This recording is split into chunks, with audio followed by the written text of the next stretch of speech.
On June 28, 1914, Archduke Franz Ferdinand, heir to the Austro-Hungarian Empire, was shot in the back of the head and killed. His wife was also injured in the attack. But who was behind the assassination and why? And how did it lead to the start of World War I? Hi, I'm your host, and this is the assassination that started World War I. Franz Ferdinand was born on December 18, 1863, making him 50 years old at the time of his death. He was the nephew of Queen Victoria and first cousin once removed of King George V of England.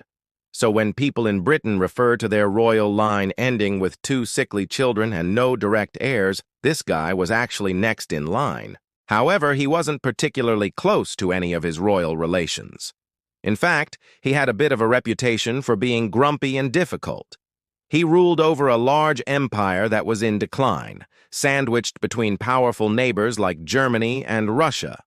Much of its territory was made up of many different ethnic groups that wanted independence rather than being ruled over by an aging, grumpy emperor. Despite all this, Ferdinand took his role very seriously and was keen to assert his authority. This led him to visit the Bosnian capital of Sarajevo in 1914. The trip would be a show of force to the people living there who had recently declared their independence from Austria-Hungary. On June, Ferdinand and his wife Sophie were traveling in an open-top car for the drive from the train station to the governor's mansion. It was a slow drive, and they waved to crowds of people lining the streets. As they approached the Latin Bridge, a young man ran out into the road and fired 2 shots at the car. The first missed, but the second hit Ferdinand in the back of the head. He slumped over in his seat, and within 10 minutes, he was dead. Sophie had also been injured by flying glass and died a few hours later in hospital. The assassin, Gavrilo Princip, was immediately arrested. It turned out that Princip was a member of a secret society called the Black Hand. Their aim was to bring about the end of Habsburg rule in the Balkans by any means necessary, including assassination.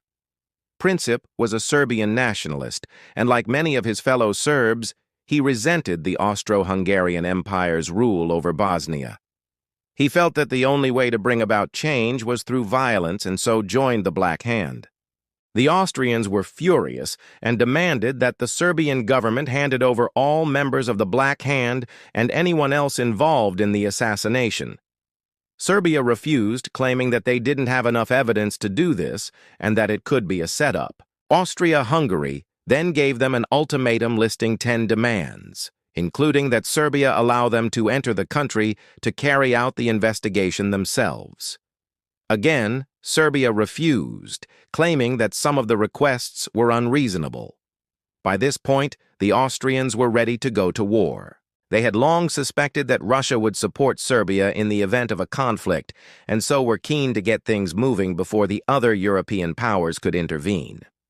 On July 28, 1914, they declared war on Serbia. This kicked off a chain reaction of events that led to the rest of Europe being drawn into the conflict. Within weeks, 2 sides had formed. The Central Powers consisted of Germany, Austria-Hungary, and the Ottoman Empire, while the other side was made up of France, Russia, the British Empire, and eventually Italy. World War I had begun, but was it really all because of one grumpy old man? Well, not really.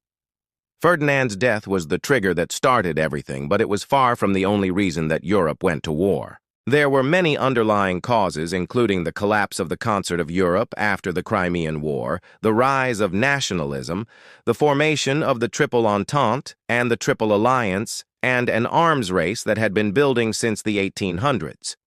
To find out more about these causes, check out the series in the description below. Thanks for watching.